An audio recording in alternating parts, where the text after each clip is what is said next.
Irresistível, o Homem.m, nos principais shoppings.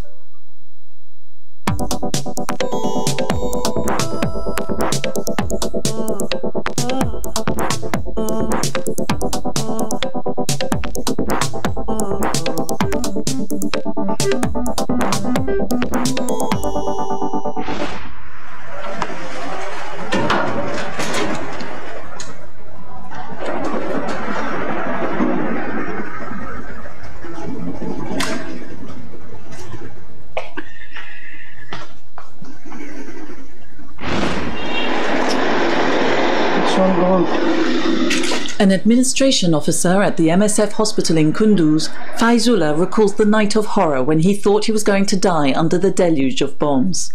He sees the patients and his colleagues, decapitated, burnt alive in their beds, directly targeted as they attempted to escape the buildings in flames.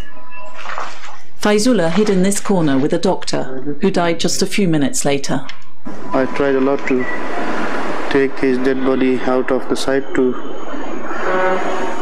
not to prevent him from burning, but it's the only thing that really hurts me. That he died, and after that he burned, and everybody burned. The US Army immediately took responsibility for the attack, and the President of the United States apologized to Médecins Sans Frontières.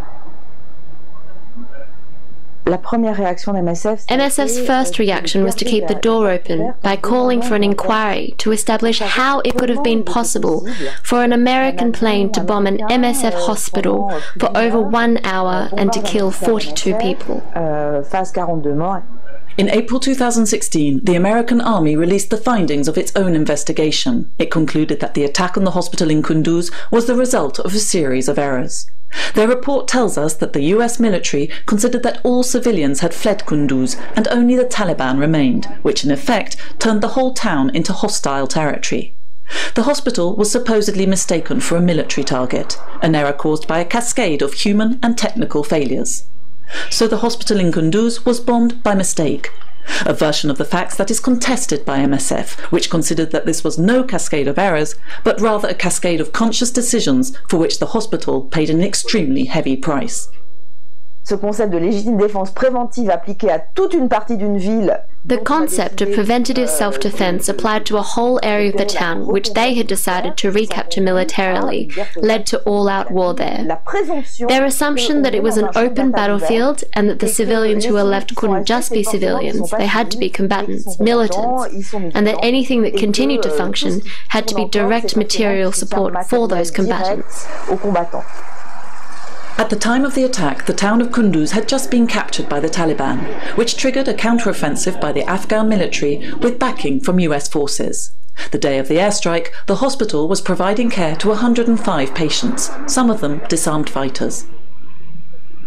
At the beginning of October, Médecins Sans Frontières' international president addressed the members of the United Nations Security Council 5 months after the adoption of the resolution supposed to guarantee protection of civilians and medical care in times of war.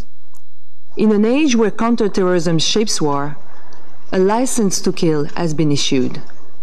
We call on you all, again, to revoke this license. Revoke it, whether or not your enemies are receiving the medical care that you attack. Because throwing medical impartiality to the wind is also becoming a new norm of warfare.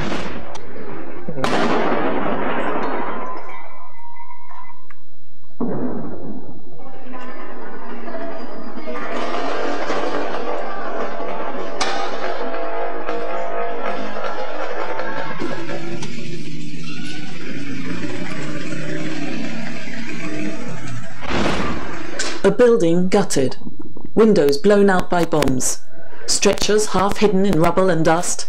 This is all that's left of this hospital in eastern Aleppo. On October 1st, relentless bombing raids by Syrian and Russian forces wiped out its operating theatres and patient rooms, reducing still further the chances of survival for the war-wounded who day after day keep pouring in. Here are the few drugs left in the pharmacy at one of the rare hospitals that continue to function. How can patients be cared for in such conditions? Medical teams in the 8 hospitals supported by MSF in eastern Aleppo are forced to make unbelievably difficult decisions. We are under siege, so we have to deal with all the patients that we receive. We are seeing severe brain injuries we simply can't manage. Whatever you try to do, it won't help.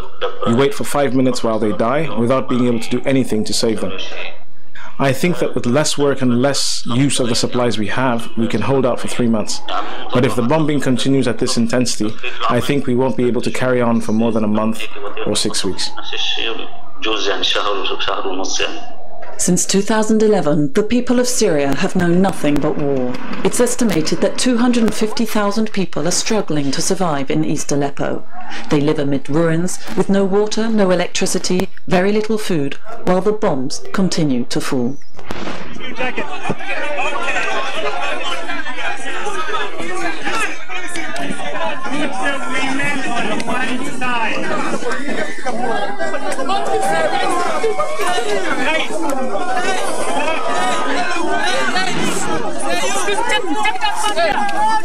We're on board Dignity 1, one of the 3 boats helping Médecins Sans Frontières to rescue men, women and children risking their lives to cross the Mediterranean Sea to Europe.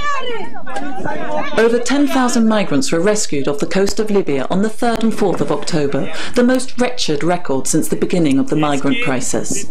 Working on board Bourbon Argos, Dignity 1 and the Aquarius, chartered by aid organisation SOS Méditerranée, MSF teams rescued almost 2,000 people in just 7 hours. Libya is a major gateway from the African continent to Europe. This Coast Guard works in the port of Zouara. The country is in crisis, and he and his colleagues are overwhelmed by the numbers of migrants attempting the crossing. They lack the necessary resources to go to their rescue. They don't have enough trained teams or serviceable boats. We're pretty much on our own. The Coast Guard Central Command are the only ones who can help us. We've told them time and time again that we need more patrol boats and more Coast Guards. We need more of everything to do our job properly. Yet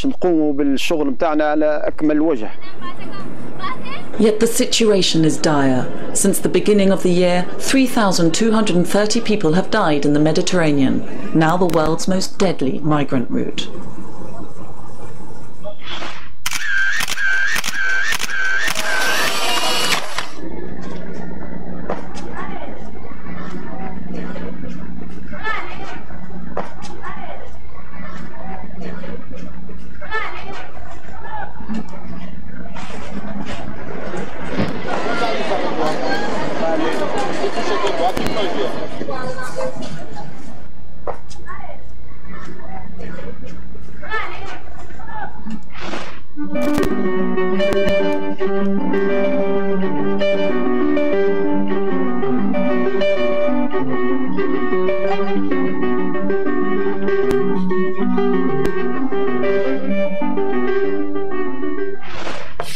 The purpose of a clinical trial is to establish the effectiveness and safety of a new drug or vaccine.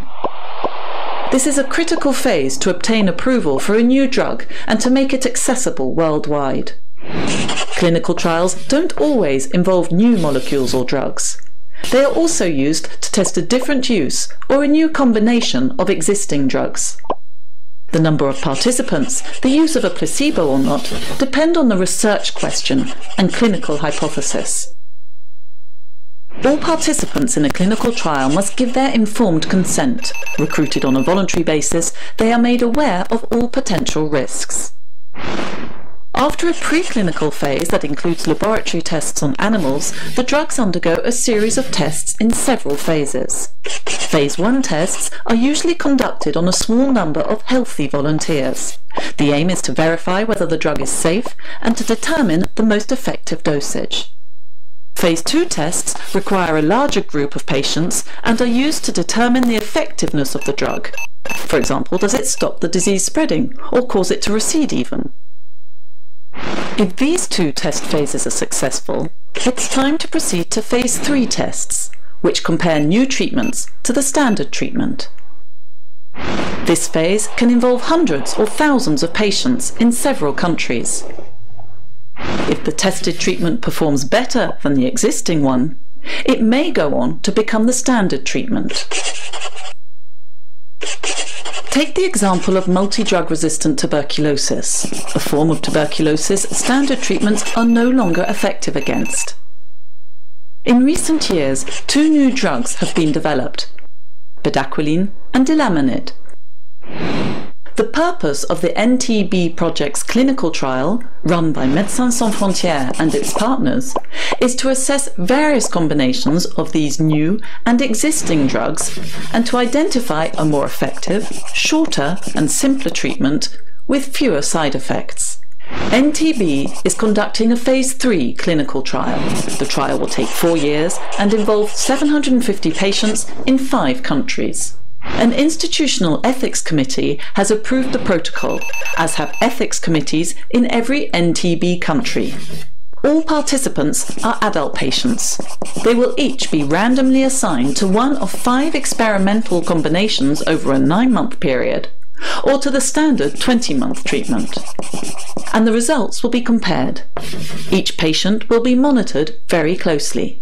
As the trial progresses, the likelihood of a new patient being assigned to this or that treatment will evolve depending on the results. Should the clinical trial identify more effective and safer treatments, this would revolutionize the treatment of different forms of multi-drug resistant tuberculosis.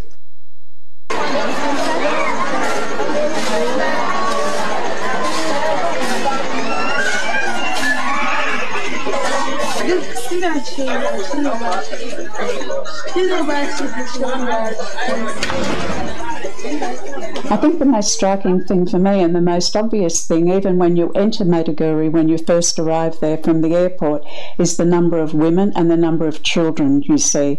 Maiduguri is a city of children. They're wandering around and roaming around everywhere, and these children are either from a female-headed household, or they've been dislocated, they can't find their families, or they're orphans. So there are many, many children in Maiduguri, and there are many, many women.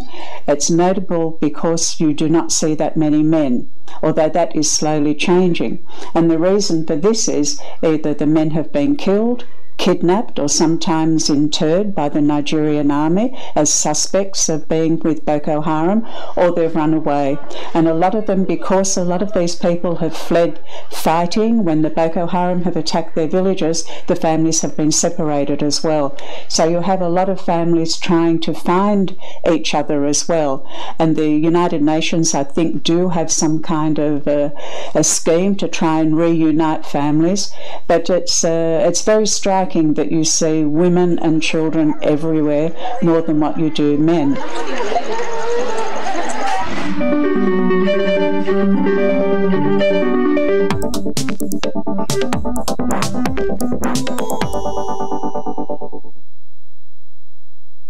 Pare tudo o que você está fazendo. Por um minuto, só um minutinho, esqueça tudo e apenas ouça os sons ao seu redor. Como é bom ouvir os sons da vida, poder conversar, ouvir uma boa música ou um sorriso bem gostoso. É muito mais que ouvir, é viver. E para você viver melhor, toque seu aparelho auditivo na Telex com desconto de até 30%. Telex, há 70 anos ajudando mais pessoas a ouvir melhor.